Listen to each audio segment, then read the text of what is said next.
আমি খুব আশা কৰিছিলোঁ যে এখন ভাল বাজেট হ'ব, কিন্তু খুব দুৰ্ভাগ্যপূৰ্ণভাৱে বাজেটখনত নতুন একোৱেই নাই। এইখন এনেকুৱা লাগিছে যে নতুন বটল এটাত তেখেতলোকে ভৰোৱা নিচিনা হৈছে।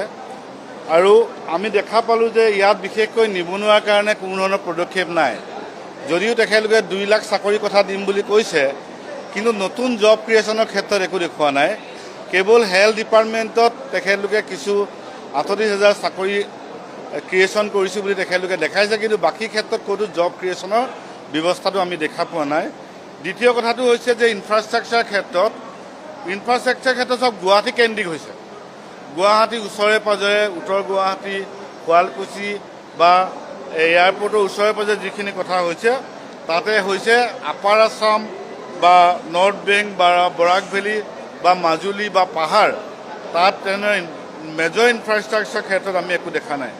আৰু এটা ডাঙৰ ইয়াত মই দেখা পালোঁ, যিটো আঁচনি চলাই আছিলে ডক্টৰ বাণীকান্ত কাকতি, স্কুটি বিতৰণৰ কথাটো, এই স্কুটি বিতৰণটো তেখেতলোকে বন্ধ কৰি দিম বুলি, অহা বৰ্ষৰ পৰা বন্ধ কৰি দিম বুলি ইয়াত আমি দেখিবলৈ পাইছোঁ।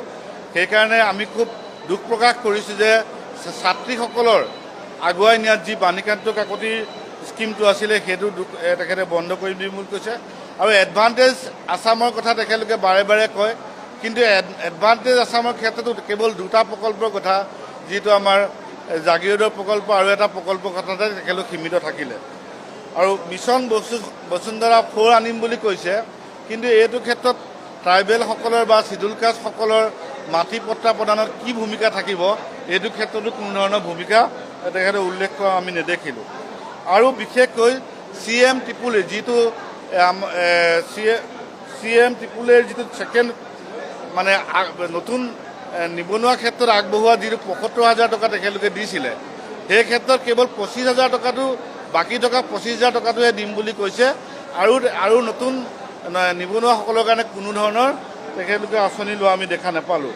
আৰু লাখপতি বাইদেউ তেখেতলোকে কৈছিলে যে নিৰ্বাচনৰ সময়ত 10,000টো আমি আহোঁ 25,000 টকা দিম, কিন্তু এইখন বাজেটত 10,000 কথাটো 25,000 কৰা কোনো ধৰণৰ উল্লেখ কৰা আমি দেখা নাপালোঁ। চাহ জনগোষ্ঠীৰ ক্ষেত্ৰত তেখেতলোকে কৈছে হ'ব কৰিম, এই কথাতে আবদ্ধ থাকিলে, কিন্তু তেখেতলোকৰ 2026 চনৰ ঘোষণাপত্ৰত তেখেতলোকে ঘোষণা কৰিছিলে যে আমি চাহ জনগোষ্ঠীৰ মজুৰি 500 টকালৈকে আমি নিয়াৰ ব্যৱস্থা কৰিম, কিন্তু চাহ মজুৰিৰ ক্ষেত্ৰতো তেখেতলোকে এটা শব্দও তেখেতলোকে এইখন বাজেটত আমি দেখা নাপালোঁ। তাৰপাছত আহিলে পৰ্যটনৰ ক্ষেত্ৰত কিবা কৰিম কৈ আছে, কিন্তু পৰ্যটনৰ মূল প্ৰাণকেন্দ্ৰ, আমি যিটো সাংস্কৃতিক প্ৰাণকেন্দ্ৰ বুলি কওঁ, মাজুলীখনৰ বিষয়ে কিন্তু বিশেষ পৰ্যটন ক্ষেত্ৰত তেখেতলোকে কিবা কৰাৰ কোনো উল্লেখ নাথাকিলে। লগতে কাজিৰঙাৰ কথাও তেখেতলোকে একো উল্লেখ কৰা নাই, লগতে তেখেতলোকে মানাহ অভয়াৰণ্যৰ কথাও একো উল্লেখ কৰা নাই। সেইকাৰণে পৰ্যটন ক্ষেত্ৰখনতো আমি বিশেষ একো কৰিছে বুলি আমি দেখি পোৱা নাই।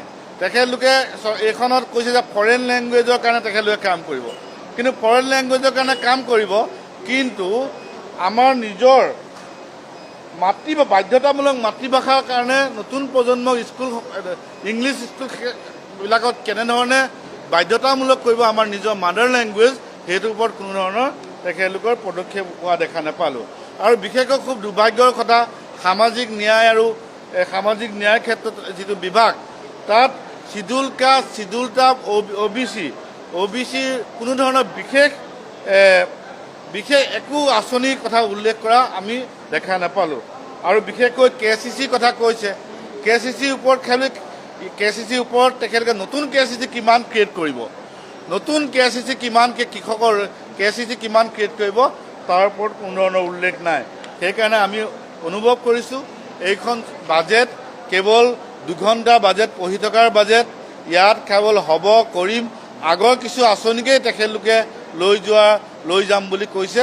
সেইকাৰণে এইখন বাজেটে অসমৰ সকলো জনগোষ্ঠী, সকলো জাতি ধৰ্ম বৰ্ণ নিৰ্বিশেষে সকলো কৃষক, শ্ৰমিক, ছাত্ৰ ছাত্ৰী, নিবনুৱাৰ আশা আকাংক্ষা পূৰণ কৰিব নোৱাৰিলে, তাৰ কাৰণে আমি দুখিত।